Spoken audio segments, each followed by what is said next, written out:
शुक्लांबरधरं विष्णुं शशिवर्णं चतुर्भुजं प्रसन्नवदनं ध्यायेत् सर्वविघ्नोपशान्तये। गुरुर्ब्रह्मा गुरुर्विष्णुः गुरुर्देवो महेश्वरः गुरुः साक्षात् परब्रह्म तस्मै श्री गुरवे नमः। वञ्जनानन्दनं वीरं जानकी शोकनाशनं कपीशमक्षहन्तारं वन्दे लङ्काभयङ्करम्। कृष्णाय वासुदेवाय देवकी नन्दनाय च नन्दगोपकुमाराय गोविन्दाय नमो नमः। गोविन्दाय नमो नमः।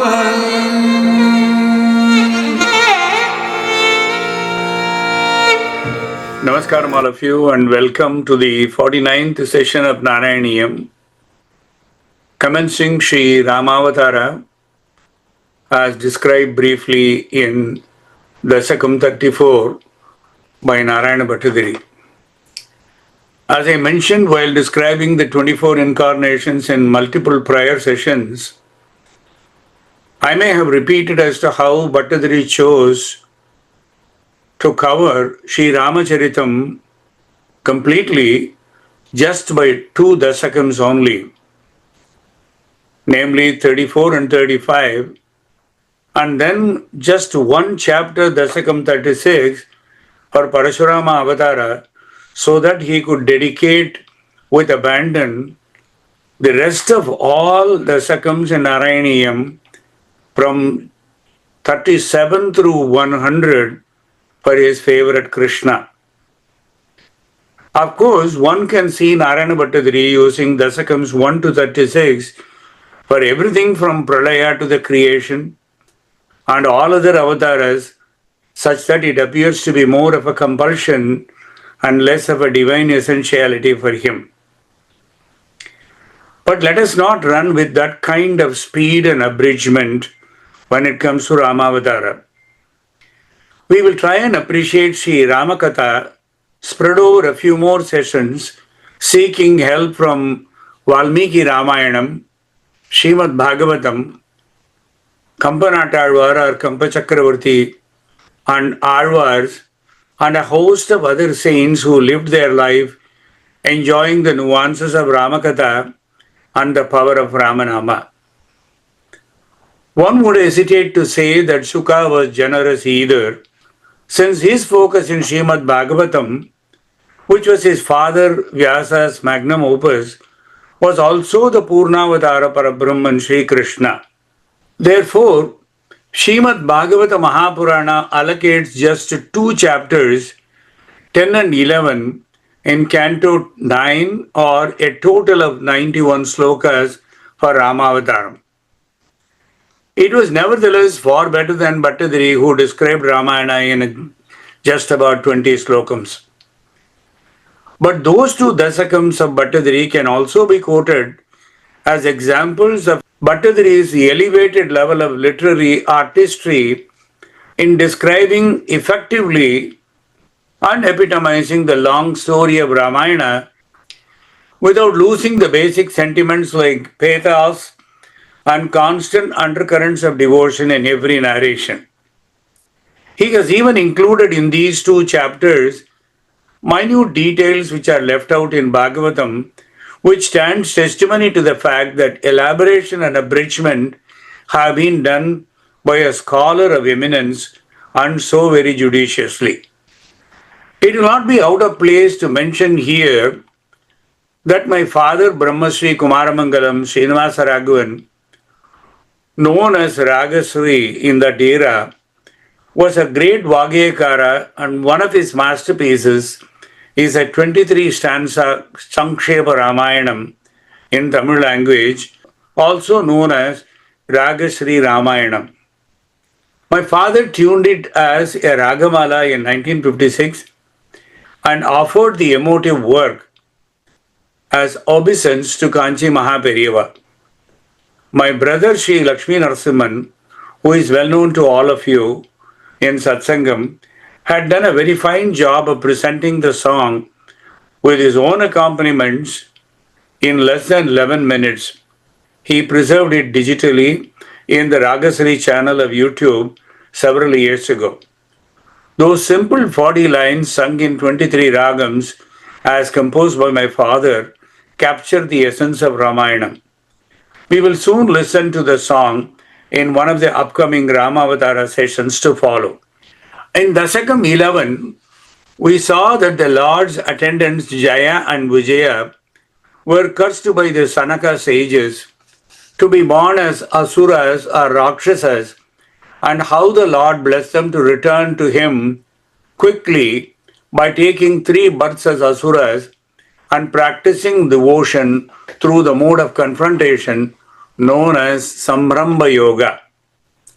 That aspect of Vairitvam consists of wrath, hatred, and violence, but the good Lord accepts even that path of approach. In their first Asura birth as Hiranyaksha and Hiranyakasipu, Bhagavan killed them, taking the forms of cosmic boar and of the man-lion, respectively. In the second birth of the Jaya Vijayas as Asuras, they were born as Ravana and Kumbhakarna, sons of sage Vishravasa or Vishrava, the son of sage Pulastya, one of the mind-born sons of Brahma. To kill them, the Lord Supreme incarnated in the form of Rama, the human being, as the son of Dasharatha, the emperor of Ayodhya. The divine story of Rama is Ramayana, the time-tested and universally acclaimed, the greatest epic by sage Valmiki.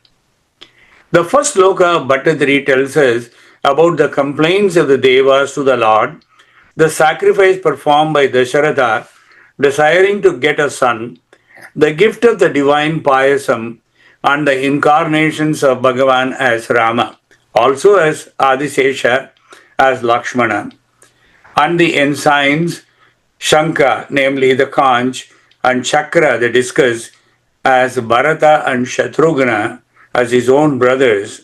Girvanaiyatyamano dashamukanidanam Girvanaiyatyamano dashamukanidanam Kosaleshu Rishyashunge Kosaleshu Rishyashunge Putriyam Imitva Dadushita Charatakshmavade Payasakam Putriyam Imitva Dadushita Charatakshmavade Payasakam Tadbhuktya Tadpuram Grishu Abhididrushu Samam Jadagarpasu Jado Ramasto Lakshmanena Swayam Ramasto Lakshmanena Swayam Akabharatena Shatrughna Ramastam Lakshmanena Swayam Akabharatena Shatrughna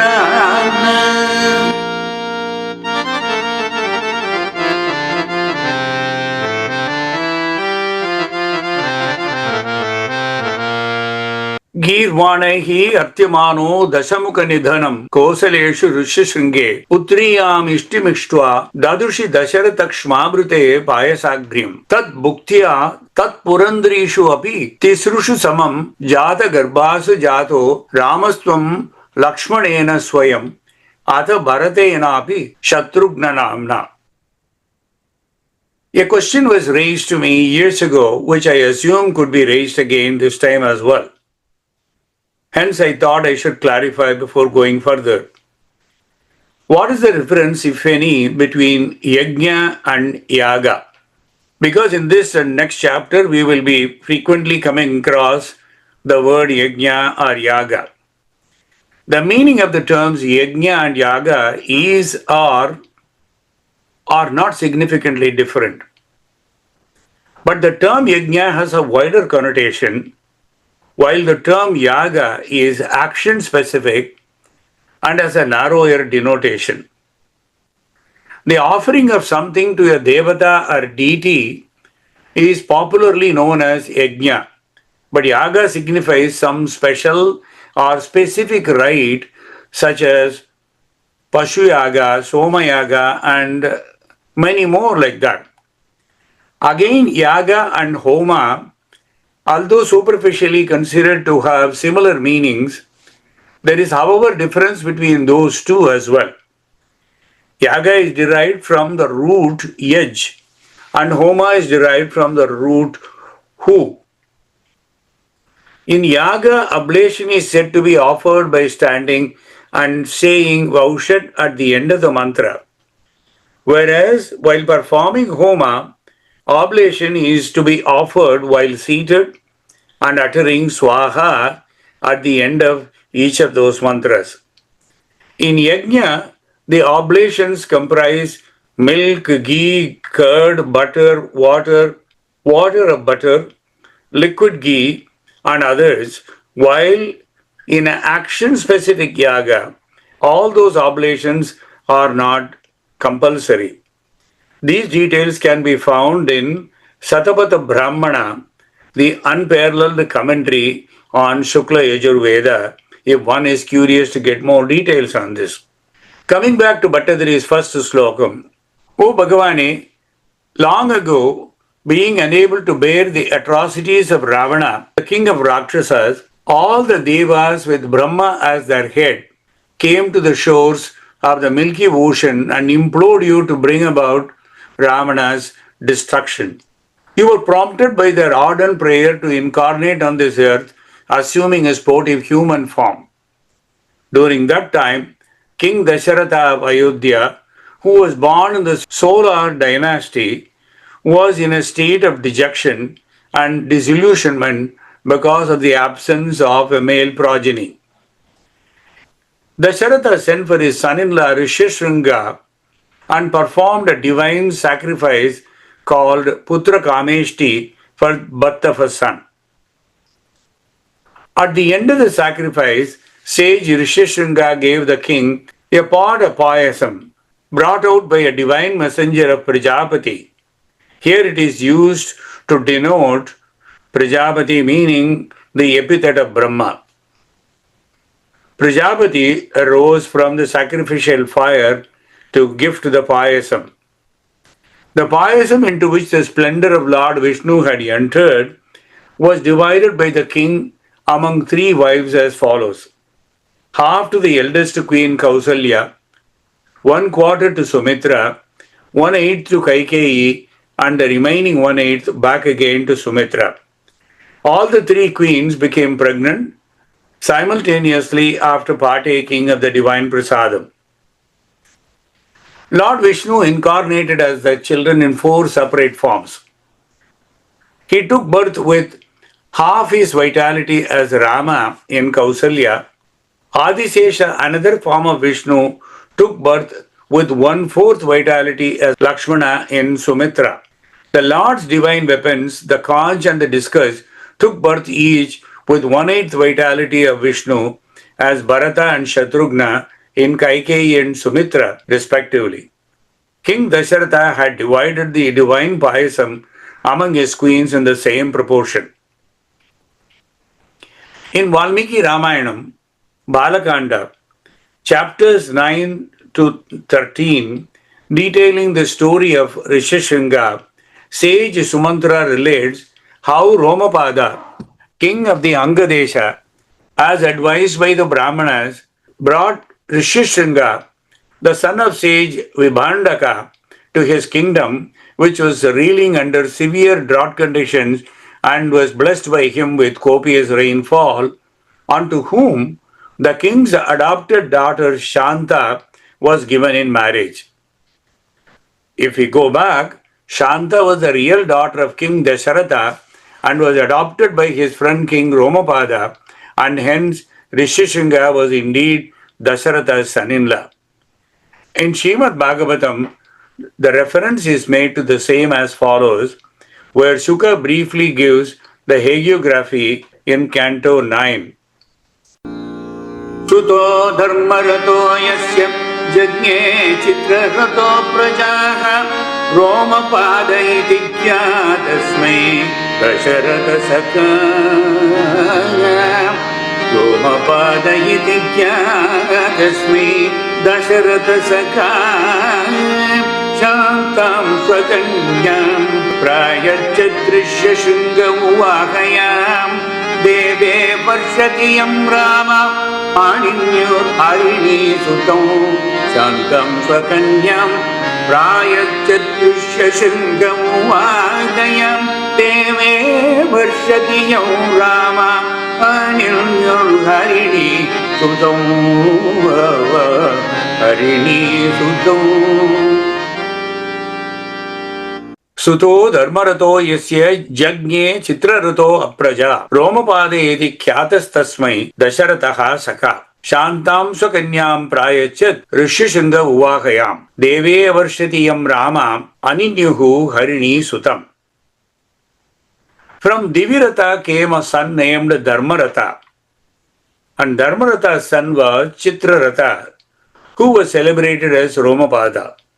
Romapada, however, was without issue, and therefore his friend Maharaja Dasharatha gifted him his own daughter named Shanta. Romapada accepted her as his own daughter, and thereafter she married Rishishringa. In the month of Chaitra, namely April to May, on the 9th day of the moon in the bright fortnight, in the 7th lunar mansion of Punarvasu, when 5 planets were in exaltation, Bhagavan incarnated as Sri Rama in the 4th zodiac sign, namely Karka or Kataka, we call it, pronounced as Kataka in Tamil. On the next day, in the 8th lunar mansion of Pushya, in the 12th zodiac sign of Pisces, namely Meena, Bharata was born, and one day later, Lakshmana and Shatrughna were born in the 9th lunar mansion of Aslesha. As you all know, Karka or Kataka is Cancer, Meena is Pisces or fish, and Aslesha, you know well as Aslesha. As you may be aware, Sri Narada made life easy for sage Valmiki by giving him the Sankshepa Ramayanam in just 100 slokams. We then were blessed by the greatest epic of mankind, Srimad Ramayanam, in 24,000 slokams by sage Valmiki. The quintessence of Rama-Katha was attempted by Narada in those 100 verses in the preamble to Ramayana in Balakanda. Narada spent 20% of his narrative in just describing Sri Rama within that 100 slokams as well. Let us see how Narada summarizes the greatest of heroes in just 1.5 slokas, verses 18 and 19 of Balakanda. Vishnuna Sadriso Virye Somavat Priyadarshanah Vishnuna Sadriso Virye Somavat Priyadarshanah Kaladni Sadrisha Krode Chamaya Prithvi Samahaya Kaladni Sadrisha Krode Chamaya Prithvi Samahaya Dhanadena Samatyage Satye Dharmaiva Paragaya Dhanadena Samatyage Satye Dharmaiva Paragaya.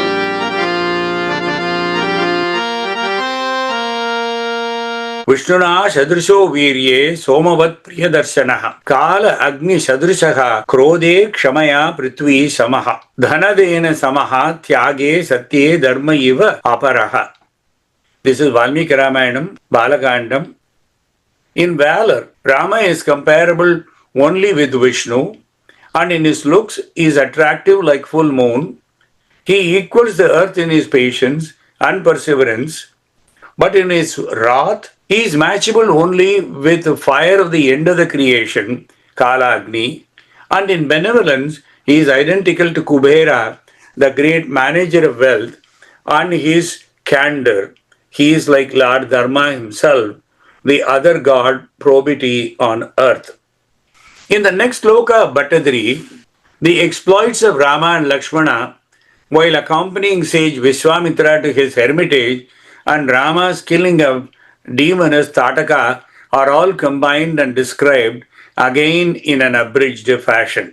Kodandi kaushikasya kraduvaramavitum lakshmanena nuyato Kodandi kaushikasya kraduvaramavitum lakshmanena nuyato yato Tatavacha munikadidamanudvanta shanta advakedagam drunam pranaya bhanehi munivachana balattadakam padayitva labdasmat atrajalam munivanamagamo deva siddhasramakyo.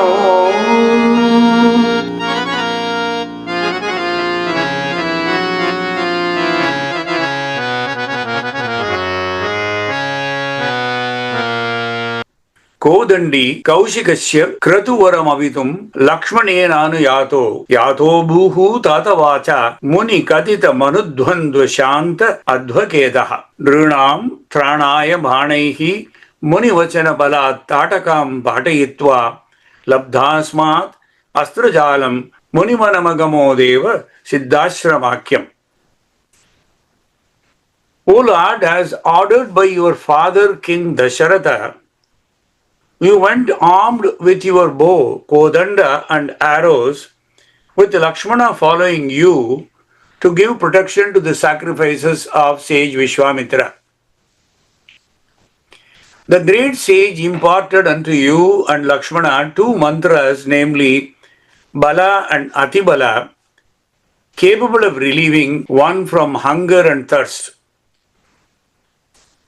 By this you were freed from the exhaustion of travel. On reaching the hermitage called Siddhasrama, sage Vishwamitra began a great sacrifice. Rama and Lakshmana kept continuous vigil for 6 days and nights. On the 6th day, many Rakshasas came to obstruct the sacrifice. Their leader was Maricha. You drove him away by shooting an arrow. You and Lakshmana then killed the rest of everyone else, including Subhahu. Thus the sacrifice of sage Vishwamitra was protected and was completed without any breach. About Bala and Atibala, many of you may remember the Bhavapriya rare Kriti of Tyagaraja Swami, believed to be the reincarnation of sage Valmiki in Kali Yuga. The song Hari-Katha Ni Yada Baladi Bala is the only song on this rare episode, that too from the only Vagyekara who brought about that rare Ramayana episode in a short song, emphasizing that Maricha was driven away, rest of the Asuras were killed, because everything had a purpose.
Shrikanta Niyada Baladi Bala Chalanga Kaleda Vada.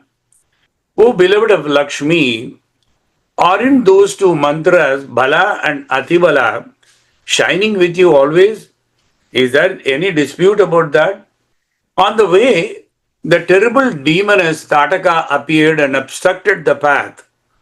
Thinking that killing a female is a great sin, you did hesitate to act against the cruel demoness. At that time, the sage Vishwamitra admonished you, this demoness is a very cruel one, and the harms she has done to humanity have no end. Therefore, there is no sin in killing her for the sake of protection of dharma and of the people around her. Taking his words as final authority, O Rama, you shot sharp arrows at Tataka and killed her.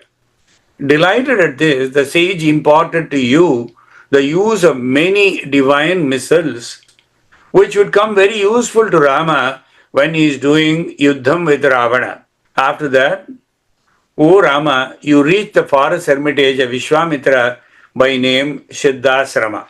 Whenever I talk of the power of Rama's bow, I often get series of questions about Rama's bow or bows. What is Kodanda, and is it the same of all bows of Rama? Whether that word was used first in Ramayana and then is it a Sanskrit or Tamil word? So many related questions. We often hear of Saranga, also spelled as Saranga, as the celestial bow of Lord Vishnu, which is primarily associated with his avatara as Sri Rama. In southern parts of India, that Sharanga is mostly referred to as the Kodanda, literally meaning bow. Of course, we know of Kodanda Rama and Sharangapani in southern India architecture and temples. Rama is often praised as Kodandapani, the holder of the Kodanda, and there are many temples of Rama where the principal deities have been named Kodandapani. Rarely or occasionally, you come across also temples dedicated to Sharangapani. Is that name associated with the action? One who wields a kingly or princely bow, Kodanda, and hence Kodandapani? Because etymologically, Kodanda meaning princely bow or a bow wielded by a king. In this world of haste and lack of patience to search and research, many followers who would take internet as the final word are the very basis of definition of all internet-based anecdotes as authentic. We see an answer popping out that Valmiki Ramayana, 3rd canto, Aranyakanda, 44th chapter's 2nd sloka mentions Kodanda. Let us look at the slokam now, and lo and behold, I see no such name mentioned. Tataha trivinatam chapam adaya atma vibhushanam abadhyacha kalapau dvau jagama udagra vikramaha. In other words, the actual sloka never mentions the word Kodanda. The meaning of that is, Rama, whose valor is escalating, then took his own insignia, the 3-way arched bow, and fastened 2 quivers and proceeded. The context is Rama chasing demon Maricha, the elusive golden deer. The words such as Siva Dhanus, Vishnu Dhanus, Sharanga, etc. have been mentioned often. Let us see which is which and the background of each of those illustrious bows. Sangha is also one of the 9 symbols representing the cosmic principles of the universe according to the Pancharatra Samhita. These 9 weapons and ornaments symbolize the principles which they represent as the presiding deity. The bow, Sharanga, also represent tamasic ahankara, the mind. Godar Andal mentions in Tirupavai Pasuram, Sharangam Udaita Saramalai Pol.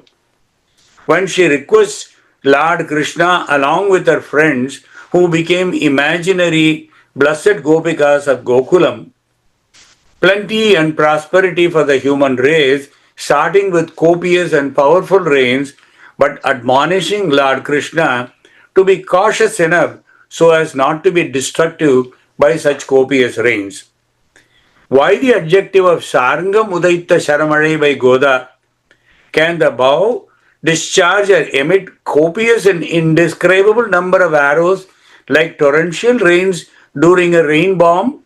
Let us see the background of those bows. Vishwakarma, the divine architect, namely Twashta, whom we know as the divine creator, created 2 powerful bows, one for Shiva and the other for Lord Vishnu.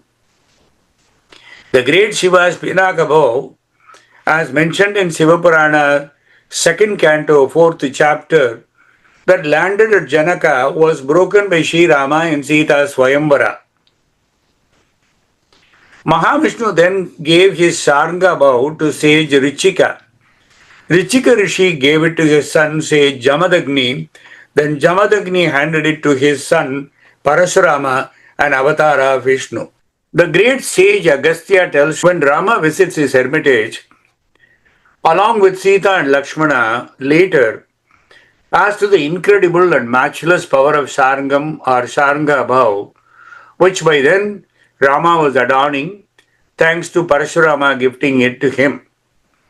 This particular anecdote of Parashurama's gift to Rama will be seen very soon here. It is Valmiki Ramayanam, Aranyakanda. Idam divyam mahachapam hemavara vibhushitam vaishnavam purusham yada nirmito vishwakarmana vaishnavam purusham yada nirmito vishwakarmana amoga surya sankaso amoga surya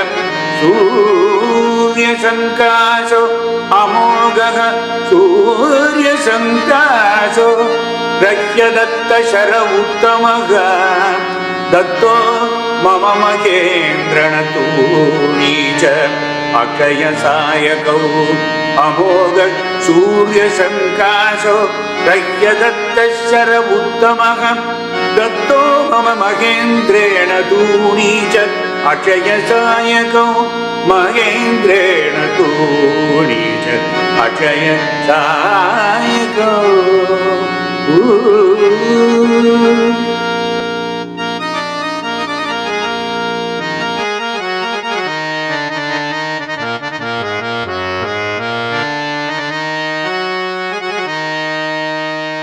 Idam divyam mahachapam hemava ravi bhushitam Vaishnavam purusha vyadhar nirmitam vishwakarmana amogaha surya sankaso rahya dattaha shara uttamaha datto mama mahendrena tunicha akshaya sayakav.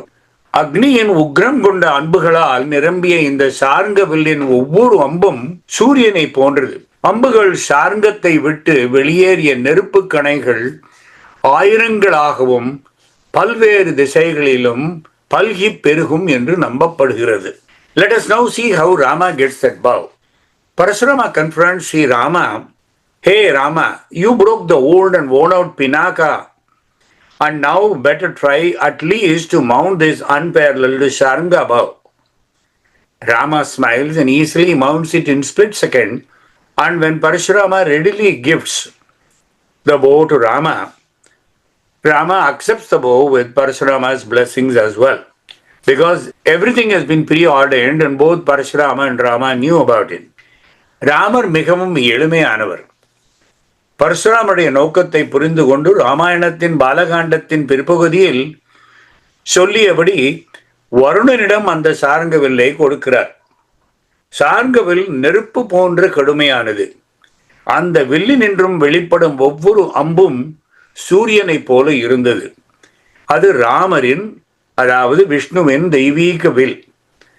Goda says, like that Sharanga bow and its bows flying in myriads around, please shower the rain, but in an orderly fashion for our living and not for our destruction. Here is something more for the curious folk who are into etymology and possible antiquity of a word in an ancient language.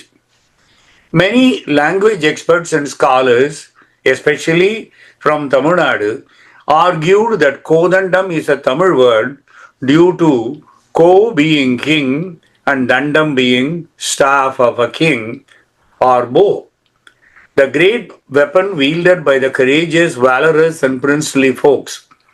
But if we do a bit of research on the antiquity of the word, the earliest reference was found in the greatest Sanskrit work of the 5th century circa, Vairagya Shatakam by Bhartrihari. I have shown the page 119 of Shatakatraya, namely 300 verses book, as a slide for all of you to refer to. The page shown here is from Vairagya Shatakam, as shown is the very old book called Shatakatraya. Re Gandharpakaram Kandaryasi Kim Kodanda Tankaravaihi Re Re Kokila Komalaihi Kalaravaihi Kim Tom Vruta Jalpasi. In this context, a bow is referred to as Kodanda. Based on available historical and iconographic evidence, the earliest references to Kodanda as a divine bow associated with Lord Rama in Tamil Nadu appear in sculptural representations dating back to the Pallava dynasty approximately 1100 years ago, circa 9th century. In the next sloka, guarding of the sage's sacrifice, Ahalya's deliverance from her husband's curse and Sita's marriage are described. Maricham dravayitva makashirashisharai anya raksham sinignan Maricham dravayitva makashirashisharai anya raksham sinignan kalyam kurvan akalyam pati padarajasa prapya vaidehageham kalyam kurvan akalyam pati padarajasa prapya vaidehageham bindana chandrachudam bindana chandrachudam danugu amanisutam Indirameva labdva bindana chandrachudam dhanuhu amanisutam Indirameva labdva rajam pratidataha tvam त्रिभिरपि च समं भ्रातुवीरै सधरैः राज्यं प्रातिष्ठतास्त्वं त्रिभिरपि च समं भ्रातुवीरै सधरैः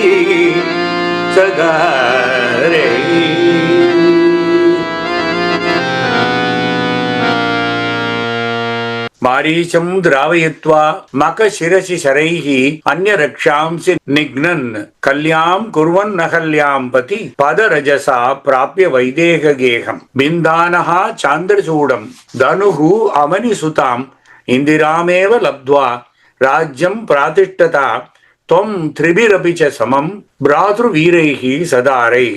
Bhattadri goes on with Ahalya Chapa Vimoshanam, proceeding to Videhapuri, meeting Janaki and marrying her after breaking the Shivadhanus. The brothers marrying alongside and all of them returning to Ayodhya. Bhattadri, as you can see, has compacted once again several major stories in just these 4 lines.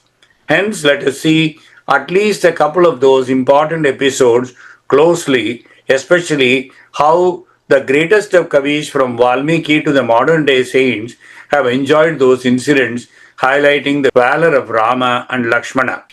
Tyagaraja decided to use a beautiful raga Chandra Jyoti for depicting the Shadratra Yajna conducted by Vishwamitra, deliberately not killing but only driving away Maricha, but killing the rest of the army of demons and protecting the sacrifice at the instance of Vishwamitra.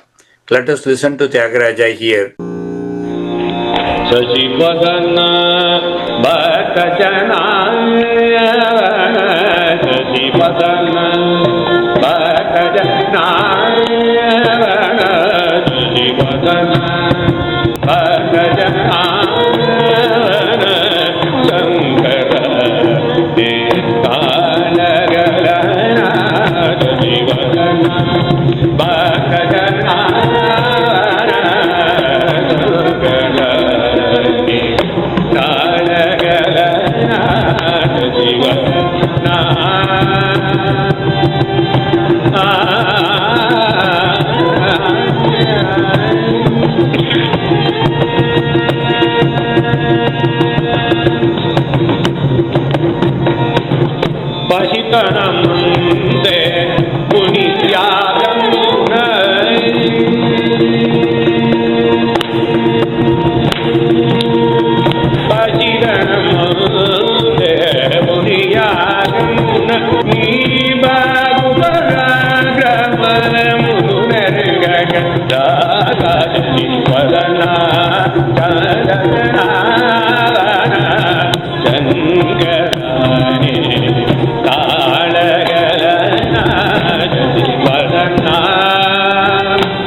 After that, as suggested by Vishwamitra, you set out for the palace of Videha. On the way, by the dust of your feet, you purified Ahalya of her sins and delivered her from the curse of her husband. Kalyam Kurvan Ahalyam Padarajasa. Ahalya was cursed to become a stone by her husband, sage Gautama, on a charge of mental adultery committed by her with Indra, who was in fact in the guise of sage Gautama to cheat her and was caught by sage Gautama himself. The story is described differently in different Puranams. The relief from the curse was granted on contact of the stone with Rama's feet. Later, reaching Janaka's palace, you broke the divine vow of Lord Shiva and married Sita, who was none other than goddess Lakshmi herself, Indirameva. She was not born from a mother's womb, but born straight from the earth, Avanisutam Labdva, picked up by King Janaka and was shining forth as Janaka's daughter. On the same auspicious occasion, Lakshmana married Urmila, second daughter of Janaka. Bharata married Mandavi, daughter of Kushadwaja, brother of Janaka. And Shatrughna married Shrutakirti, sister of Mandavi.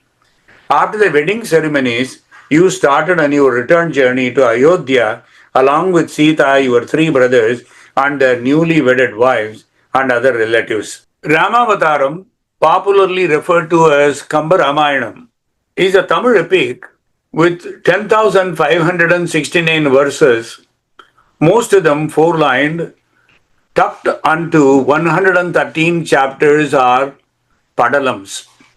That was written by the great Tamil poet Kampan, who was later known as Kampa Chakravarti, during the 12th century, based on Valmiki's Ramayana, which is in Sanskrit, describes the legend of the great king Rama of Ayodhya.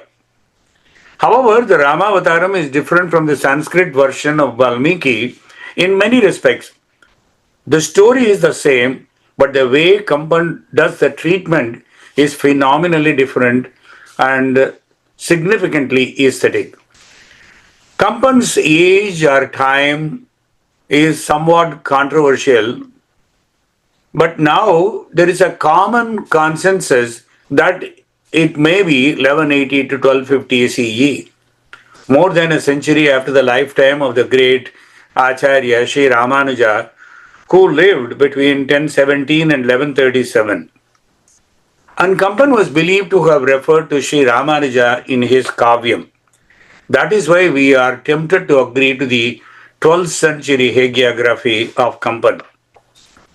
While we do not see direct evidence of Kampan mentioning Ramanuja in Ramavataram as such, there is a link between Kampan's Shatakoparandadi and the Ramanuja Nutrandadi by Thiruvarangattu Amudanar, who lived in the 11th century, a disciple of Kurathalvar. Once again, there is no direct reference in Ramavataram about Ramanuja, but there is certainly a link between Kampan's Shatakoparandadi and Ramanuja Nutrandadi. Thiruvarangattu Amudanar, being a disciple of Kurathalvar, was himself Shishya of Sri Ramanuja. Sri Ramanuja himself is stated to have named as Amudan, and that is how the name became Thiruvarangattu Amudanar. His great work Ramanuja Nutrandadi, though not from any particular Alvar of the 12 Alvars, it was included into Nalayira Divya Prabandham, or 4,000 holy verses, as compiled by Acharya Nathamuni, although Nathamuni's dates are also often controversial and now believed to be 10th to 11th century or even a little later. All such days are often controversial, but the references are there. Swami Ramanuja is celebrated as the reincarnation of the Malvar's compassion and is hailed as Shatakopan Ponnadi, the golden feet of Nammalvar, a title emphasizing his total surrender and embodiment of Nammalvar's teachings. While the Shatakobar Andadi by Kampan praises Nammalvar, it is the 96th Pashuram of Ramanuja Nutrandadi, often studied in conjunction with Shatakobar Andadi, that refers to Maran Adi Panindu Uindavan, one who lived by surrendering to the feet of Nammalvar, called Maran. பூமன்னு மாது பொருந்திய மார்பன் புகழ் மலிந்த பாமன்னு மாறன் அடிபணிந்துய்ந்தவன் பல்கலையோர் தாம் மன்னவந்த ராமானுசன் சரணாரவிந்தம் நாம் மன்னி வாழ நெஞ்சே சொல்லுவோம் அவன் நாமங்களே.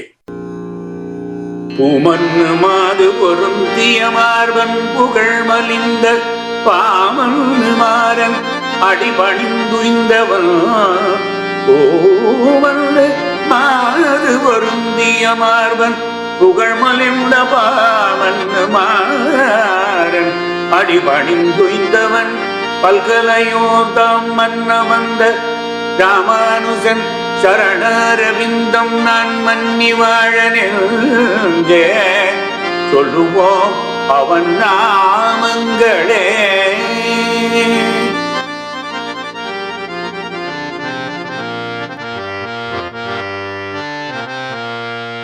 Ramanuja is considered the foster mother of Thiruvaiyaru, that is Nammalvar's work, and is referred to in the context of taking Sharanagati at the feet of Shatakopan, namely Nammalvar.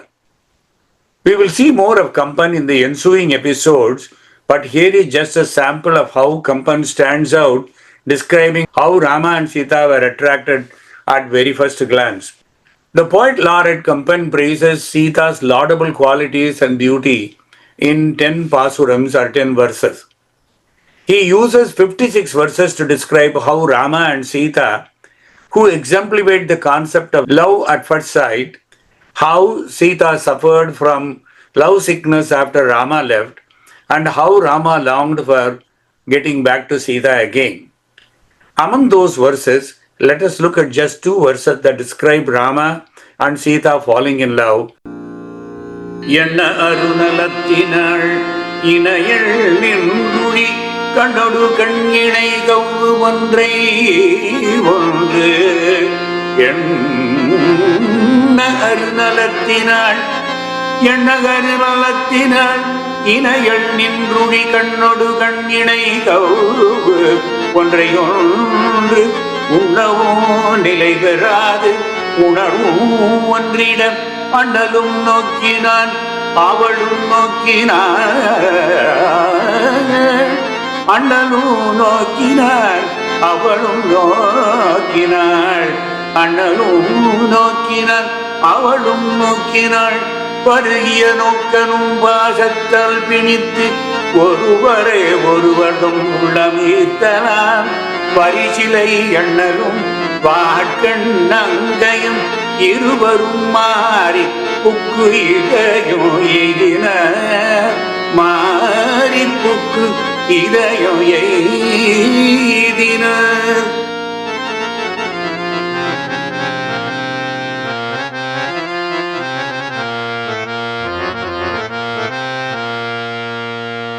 When the great Sita, possessing innumerable virtues, stood at the balcony of the maiden's chamber, Rama and Sita seized one another by their glances and devoured each other's gaze, and unable to stand still, not knowing what to do, their emotions intertwined. The supremely noble one Rama gazed, and she, namely Sita, also gazed back at him. Through the love that arose from drinking each other by their eyes, and because one's heart was drawn to the other, the best among men, who wielded the excellent bow, Rama, and the maiden with sword-like eyes, that is, conquering eyes of Sita, took up residence in each other's hearts. What a description! Because of this, they lose their composure, surrender their hearts, and take up residence in each other's hearts. Does pure love need any more explanation than this? This is Kampan. Practically every other Kavi who lived after Kampan until today, they have actually